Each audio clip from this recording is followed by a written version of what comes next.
వాళ్ళ మాటలు వింటే చక్కెరచి కింద పడాలి మనమంతా. అంత పెద్ద పెద్ద మాటలు, అంత దుష్ప్రచారం, దుర్మార్గమైన ప్రచారం.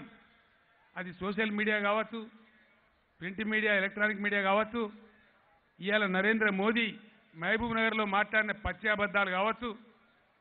ఒకటే మాట చెప్తే దయచేసి మీరు ఆలోచించేయాలి. నరేంద్ర మోదీ గారు మనను చూసే నకలు కొట్టి ఆయుష్మాన్ భవ అని ప్రోగ్రాం తెచ్చిండు. అది ఆకు అందది పోకకు పొందది. నేను ఆయుష్మాన్ భవ చేస్తే మీ ముఖ్యమంత్రి తీసుకోలేదు. నేను తీసుకోనయా అని చెప్పి ఆయన ముఖమేనే.